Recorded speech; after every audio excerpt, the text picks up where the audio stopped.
Hello, and welcome to People of the Pod, brought to you by American Jewish Committee.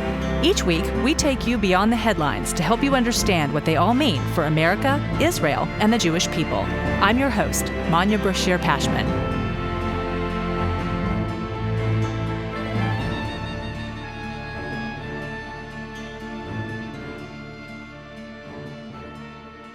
Live from AJC Global Forum 2025, welcome to People of the Pod.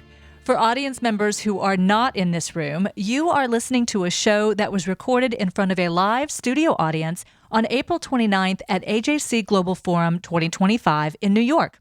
I'm your host, Manya Brashear-Pashman. Thank you all for being here.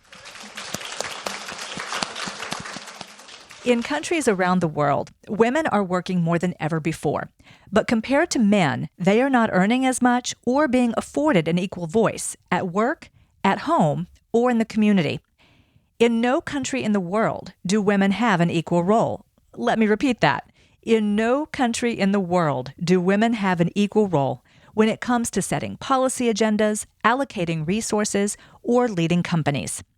With us today are three modern-day Miriams who have raised their voices and earned unprecedented roles that recognize the intellect and compassion they bring to international diplomacy. To my left is AJC Chief Impact and Operations Officer Kustin. Casey served as Staff Director of the Middle East, North Africa, and Global Counterterrorism Subcommittee on the House Foreign Affairs Committee for 10 years.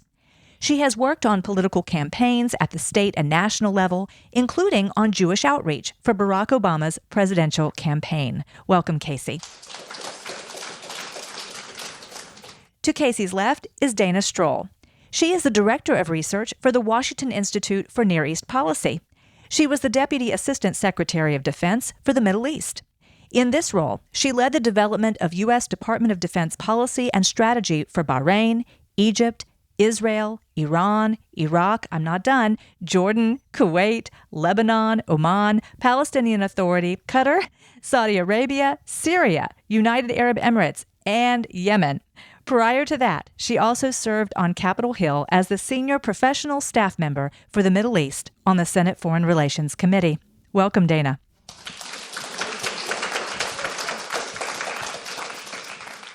And last but not least, Mira Resnick.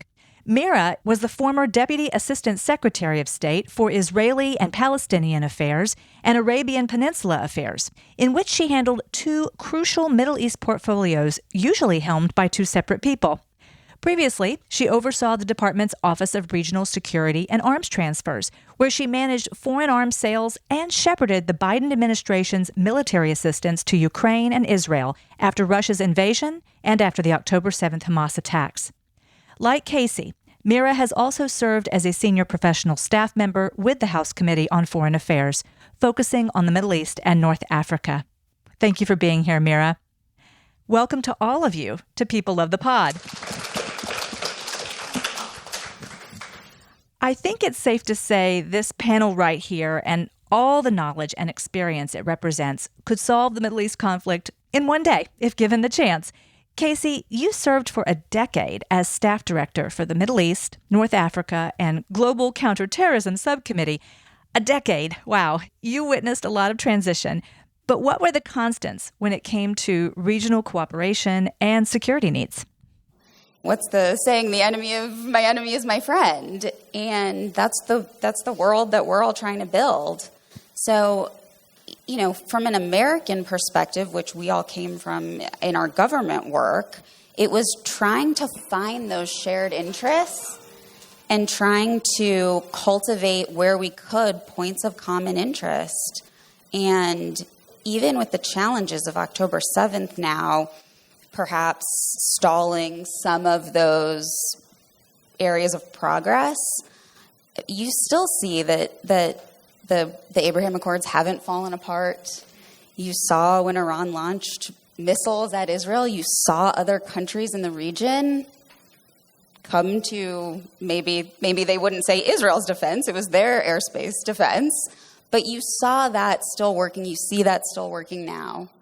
And it's every day when we come to work at AJC, we're thinking about how to increase and strengthen Israel's place in the world. So, Mira, your role encompassed both Israel and the Gulf for the first time, right? That was the first time at my level, yes. Okay. So whose idea was that? And did that put you or the U.S. in a position to work for the good of the neighborhood rather than just Israel or just the Gulf states? Yeah, this was an opportunity for the State Department to be able to see all of the different threads that were coming throughout the region. This is something that Dana did on a daily basis. This is something that our colleagues at the NSC did on a daily basis. The secretary, of course, needs to be able to manage multiple threads at the same time. When I was overseeing arms sales, of course, I would have to consider Israel and the Gulf at the same time. So this wasn't a new idea that our interests can be aligned within one portfolio. But it was particularly important timing for the United States to be able to see and to talk to and to hear our Gulf partners and our Israeli partners at the same time, within the same prism, to be able to truly understand what the trends were in the region at that particularly critical moment, post-October 7th. Dana, in your role as Assistant Deputy Secretary of Defense, you met with military leaders in the Middle East, around the world, and you were often the only woman at the table. What do women contribute to international conflict resolution that's missing when they're not given a seat at the table? Well, let me start out by stating the obvious, which is that women make up 50% of the global population of the world. So if 50% of the world is missing from the negotiating table, from the peacemaking table, from conflict prevention mechanisms, then you're missing 50% of the critical voices. There's evidence, clear evidence, that when women are part of peace processes, when they are part of negotiations, the outcomes on the other side are 35% more sustainable. So we have evidence and data to back up the contention that women must be at the table if we are going to have sustainable outcomes. When I think about the necessity, the imperative of women being included, I think about the full range of conflict. So there's preventing it, managing it, and then transitioning to peace and political processes in a post-war or post-conflict situation. In every part of that, there's a critical role for women. As examples, I always think about when you make policy, when you have a memo, when there's a statement, that's really nice in the big capital of some country or in a fancy, beautiful palace somewhere in the Middle East or in Europe. But peace only happens if it's implemented at a local level. Everyone in the world wants the same things. They want a better life for their kids. They want safety. They want access to basic services, school, health, clean water, and some sort of future which requires jobs, confidence you can turn the light on, you can drive your car on a road without potholes. Those are details that often are not included in the big sweeping statements of peace, usually between men that require really significant compromises. But peace gets implemented at a very local level. And at the local level, at the family level, at the community level, at the school level, it's women. So how those big things get implemented requires women to champion them, to advance them.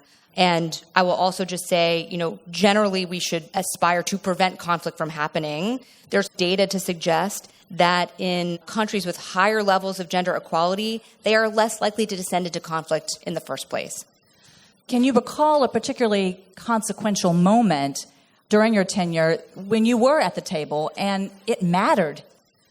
So my view on this is that it was important for me to be at the table as a woman just to make the point that women can serve just like men, do the same job, and frankly, a lot of the times I felt like I was doing a better job.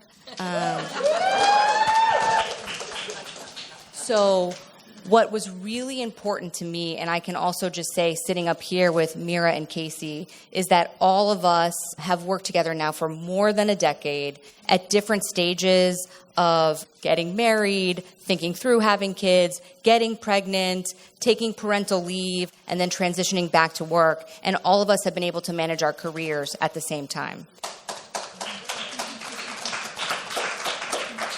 That only happens in supportive communities, in ecosystems. And I don't just mean having a really supportive partner. My friends up here know I asked my mom for a lot of help. I do have a partner who really supported me, but it also means normalizing parenthood and being a woman and having other obligations in the office space.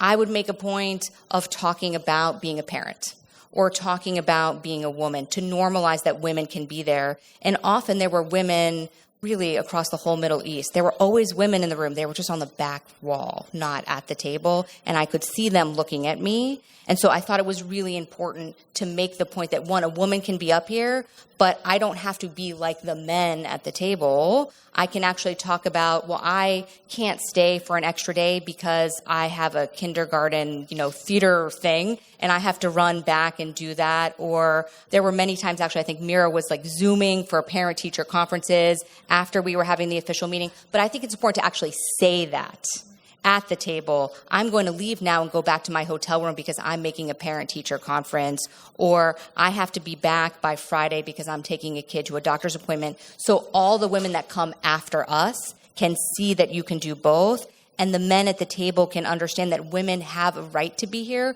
can do the jobs just as effectively and professionally as the men, and do this other absolutely critical thing. But your point about it requires a supportive network, a supportive work community. You told me a story before we got up here about just how supportive your colleagues were in the Department of Defense. I will give a shout out to Lloyd Austin, the Secretary of Defense. So one of the things you do in our positions is travel with the Secretary of State or the Secretary of Defense. And these are not the kind of things where they get on a plane and you land in whatever country. There's a tremendous amount of planning that goes into these. So on a particular trip, it was a 4-country trip. Early in 2023, Secretary Austin was going to multiple countries. He had switched the day, not he, but his travel team, of his departure, which then caused us to switch the day of my son's birthday party. And then they switched the time of his departure from Andrews Air Force Base, and we could not change the birthday party. So I called Secretary Austin's office and said, listen, I want to be at my son's birthday party. So I've looked, and it looks like I can take this commercial flight. So I won't be on the Secretary of Defense's plane, but I can largely land around the same time as you all and still do my job in the region. And to their credit, they said, okay. And then one of the things that you do in my position is you get on the airplane and you talk to the Secretary of Defense about the objectives and the goals and the meetings. So they said, okay, we'll just change that to earlier. You can do it the day before we depart so that he can hear from you. You're on the same page. You can make the birthday party. He can do the thing. So we were actually going to Jordan for the first stop. And it turns out in his itinerary, the first thing we were doing when we landed in Jordan was going to dinner with the king. And it was very unclear whether I was going to make it or not, and quite a high-stakes negotiation.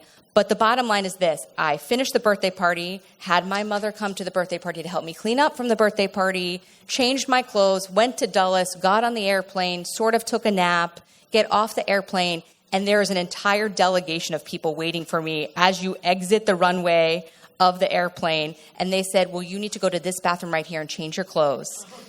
I changed my clothes, put on my suit, ran a brush through my hair, get in a car, and they drove me to the King's Palace, and I made the dinner with the King.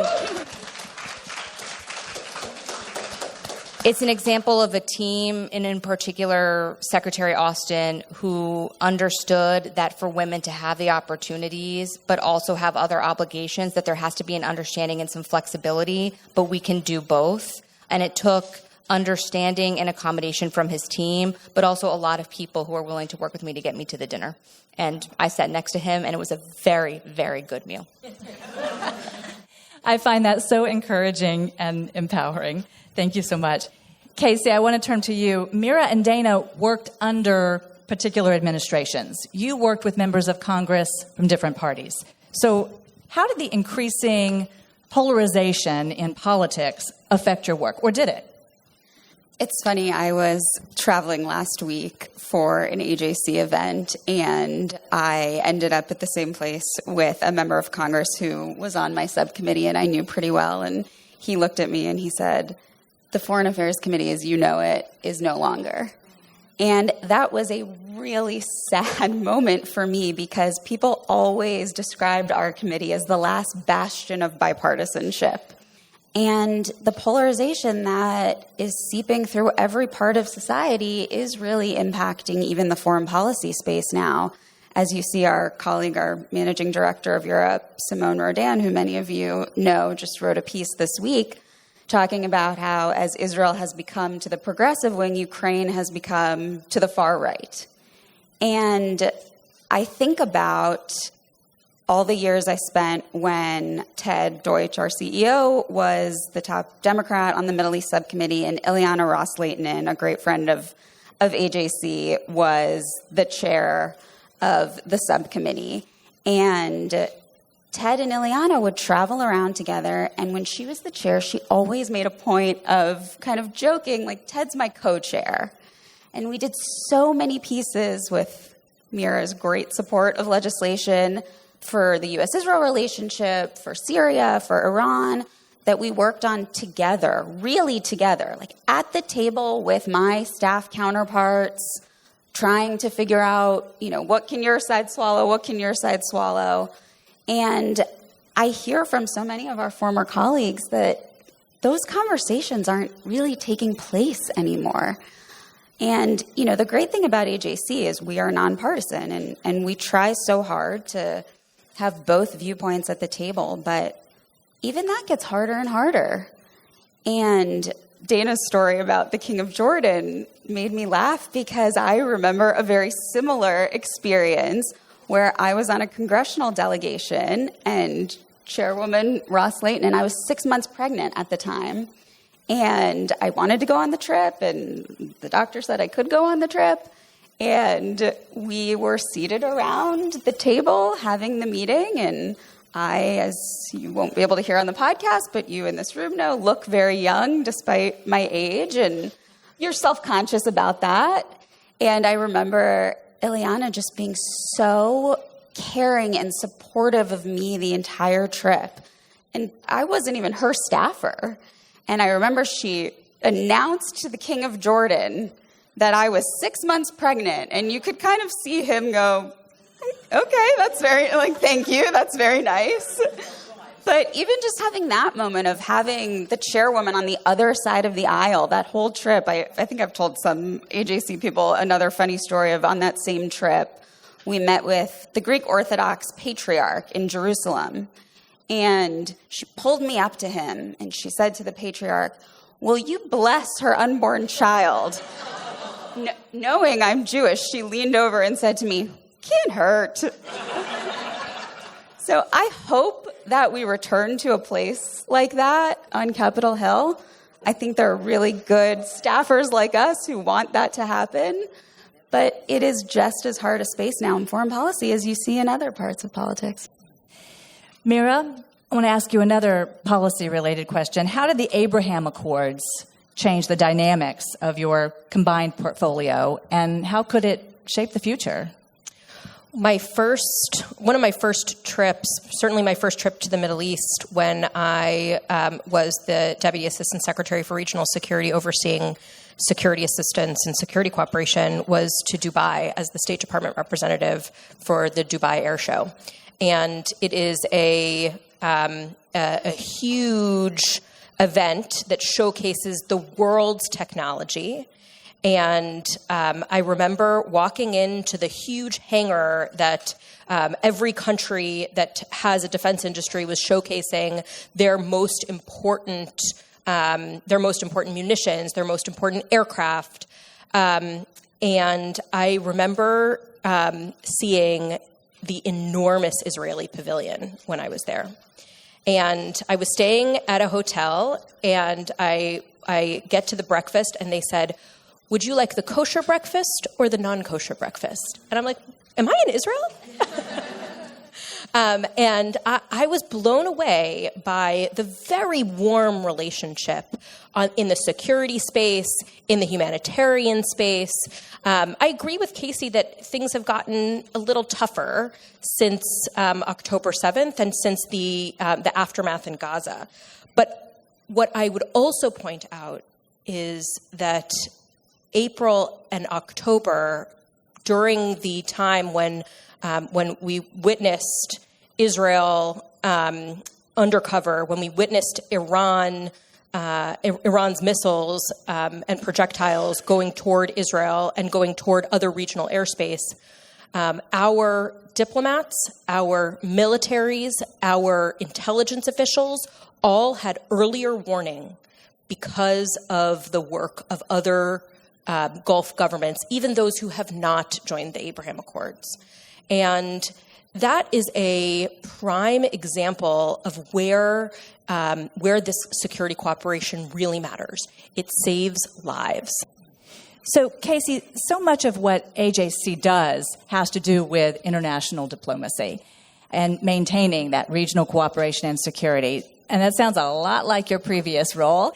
So I'm really curious how much your job truly has changed since you came to AJC. You're absolutely right. There are so many similarities in what we do here at AJC and what we did in the government.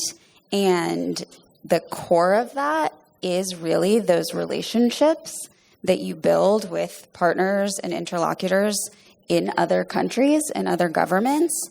And the foundation over decades that AJC has laid, particularly in the Middle East, thanks to 30 years of quiet travel to the region. It struck me when I first came here, the access that AJC has is nearly the same that we had traveling as members of Congress. And the meetings and the quality and the level of meetings that AJC is afforded in these other countries, our missions, which many of you have been on, often feel like congressional delegation trips to me. And the conversations and the candor with which partners speak to AJC is almost the same that was afforded to members of Congress. And that has been comforting in a way, as you said, Manya, because there feels like there's continuity in the work that we're doing. And it has made me realize that organizations, non-governmental organizations, advocacy organizations play such a crucial role in supporting the work of a government, of your country's government, and in reinforcing the values and the interests that we as AJC want to communicate that very much dovetail with hopefully any U.S. administration.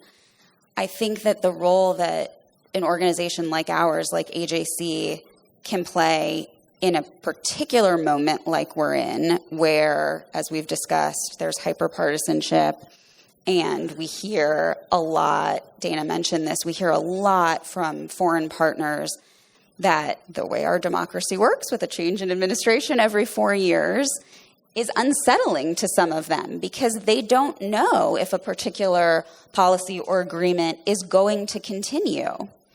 The role that we can play providing some of that continuity and providing a nonpartisan and thoughtful place to have conversations, because they know that we have that kind of nuanced and thoughtful and nonpartisan insight. I really appreciate your insights on the roles that you've played, and I think the audience has as well. But I want to pivot back to your role as women. Dana, I mentioned that you were often the only woman at the table. Would you discover that when you arrived at meetings and events? In Washington, D.C., and in particular, I'm very proud to have served in the Biden administration where there were always women at the table. And I will also say that there was a network of women, and it was the same on the Hill. On the Hill, there was actually a box of maternity clothes that was kept in then Senate Leader Harry Reid's office. And his national security advisor called me when she heard I was pregnant, the first time, which was during the 2015 JCPOA negotiations on the Hill, which meant that I was super tired and doing all of those congressional hearings and briefings. But there was a network of women who were supporting each other and giving me clothes as I got bigger and bigger. And it continued into the Pentagon and the State Department, where there were always women. And when we saw each other at the White House Situation Room or in the different meetings, there was always the quiet pull aside. How are you doing? How are your kids? Are you managing? What's the trade-off on your, day-to-day basis? Can I do anything to help you? And in particular, after October 7th, that network of people really kicked into high gear. And we were all checking in with each other because it was the most intense, most devastating time to work in the government and try to both support Israel and prevent World War III from breaking out across the Middle East. So that was D.C. In the Middle East, I largely assumed that I was going to be the only woman at the table. And so I decided to just own it. There are some great pictures of me always in a pink jacket. But the point, was that I expected it, and there were always women, again, against the back walls. I made an effort whenever possible to make sure everyone at the table, regardless of your gender, had an opportunity to speak and participate. But I was also not just the only woman. A lot of times I was the co-chair with whatever partner it was in the Middle East. So I had a speaking role, and I felt was incumbent upon me to present a model of leadership and inclusivity in how we engage with our partners, spoke to our partners, listened to our partners' concerns, and that was part of the job. And only once, I remember it very clearly, we were at a dinner after a big meeting, and somebody looks at me. It's a meeting with all men for a dinner, and they said, "Is this what it's like for you all the time?" And I said, "Yes, it is." And, it took 2.5 years for somebody to notice. So there you go. Mira, what have you experienced? And have you ever worried as a woman that you weren't being taken seriously? I think that every woman in one of these jobs has imposter syndrome every so often. And walking into the room and owning it, fake it till you make it, right? That is the solution. I agree with Dana wholeheartedly that in Washington, I was really proud to walk into the room and never fear that I was the only woman.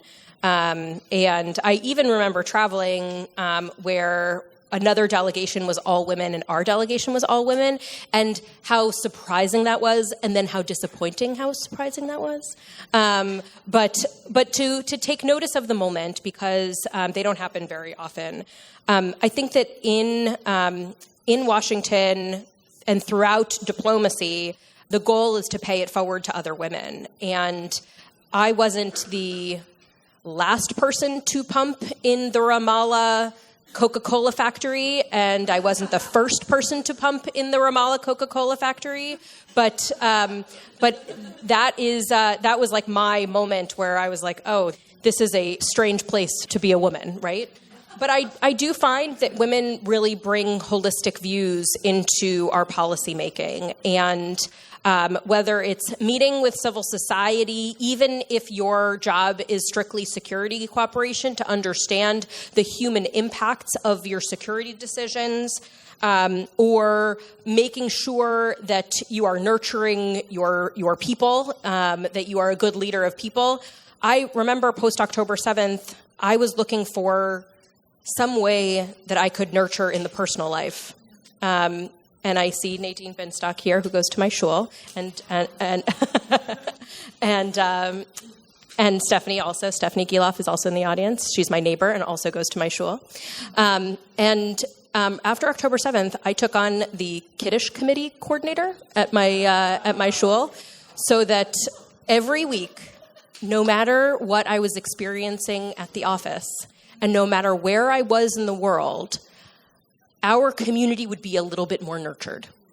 And it was a way for me to give back to the community and at the same time be able to continue to do the hard power work of security cooperation.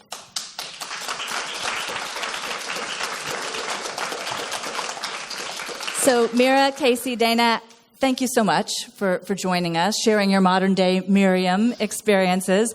I want to open it up for questions. Just raise your hand, and someone will bring you a microphone.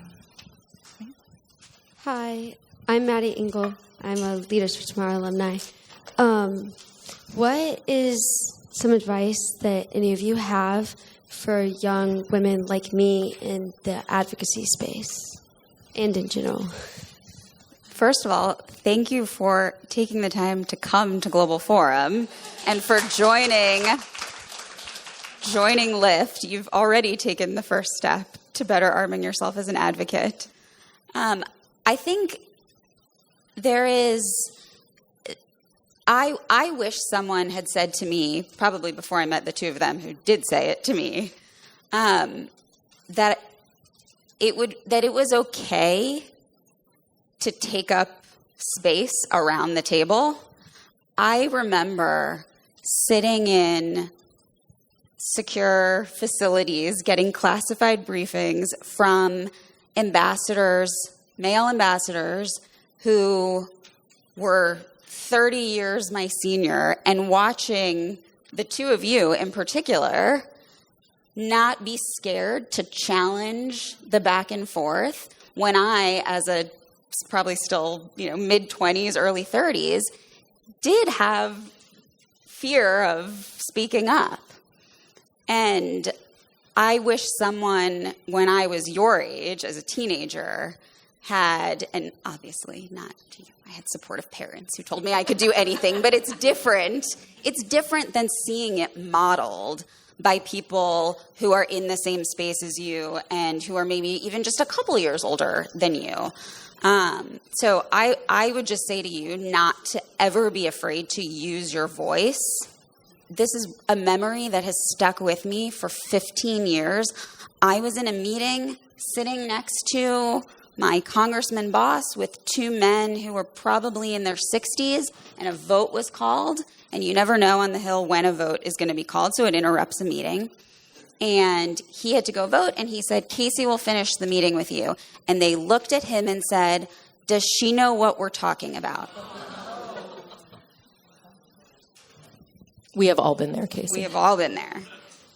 So even if you're met with a response like that when you try to use your voice, don't let it deter you.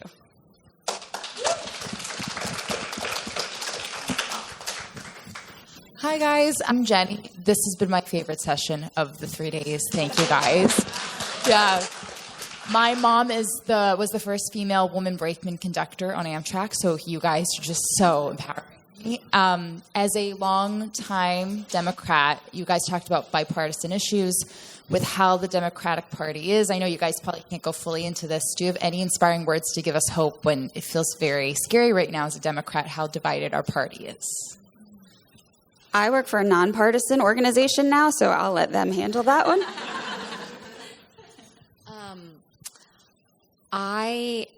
So were we all on the Hill during the first Trump administration? And there was still bipartisanship. And what I'm looking for right now is the green shoots of our democracy, and I see them. There is thinking through what does it mean to be in this country, to be an American, to live in a democracy? What does democracy do? I think, first of all, it is healthy and okay for Americans to go through times of challenge and questioning. Is this working for us? And, the relationship between the government, whether it's legislative, judicial, executive, and the people. And it's okay to challenge and question. And I think it's okay for there to be healthy debates inside both the Republican and the Democratic Party about what this stands for and what is in the best interest of our country. And you can see both in polling data and in certain areas where there actually are members of Congress coming together on certain issues like economic policy, what's in the best interest of our constituents and voters, that there is thinking through what is the right balance between the different branches of our government. I was talking to somebody the other day who was reminding me this actually, we are in a time of significant transition and debate in our society about the future of our country and the future role of the government and the relationship, but it's not the first time and it won't be the last. And I found that part of my job was to make sure I understood the diversity of voices and views about what the role of the government should be, general views about American foreign policy, which was our job, was just such a humble reminder of democracy and the importance of this back and forth.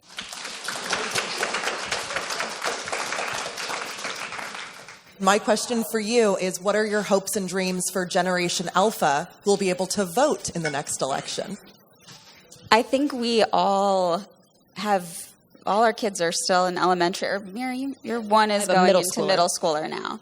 So the vast majority of our children are still elementary school age. And for me, I had a very interesting experience of moving my family out of a very diverse community in Washington, D.C. to Jacksonville, Florida. And it's a very different environment than I thought that my children were going to grow up in, because at the time we didn't anticipate leaving D.C. anytime soon. And it's made me realize that I want them to live in a world where no matter what community they are growing up in, they are experiencing a world that gives them different perspectives on life. And I think it's very easy now that I have gone from a city environment to suburbia to live in a bubble. And I hope that every child in this next generation doesn't have to wait until they're adults to learn these kinds of really important lessons.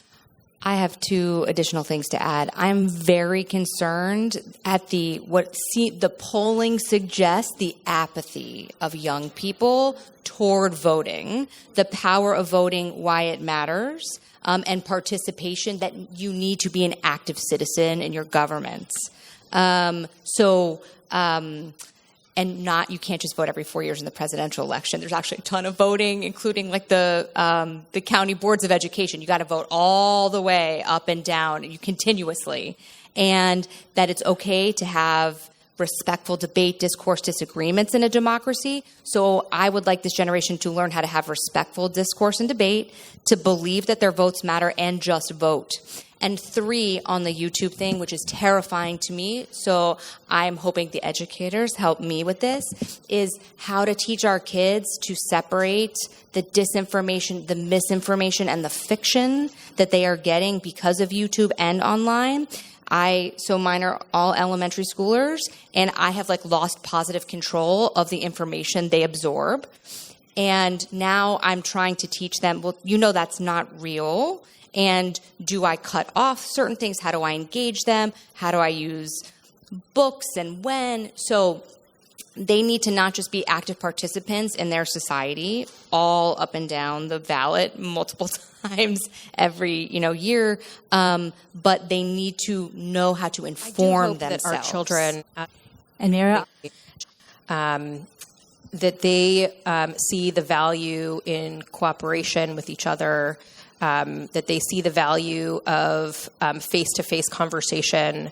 I think that honestly, this is the value of Shabbat in my household, that you take a break from the screens and you have a face-to-face conversation. My children understand how to have conversations with adults now, which is, I think, a critical life skill, and that they will use those life skills toward the betterment of their communities and more broadly our Jewish community, and more broadly than that, our global community.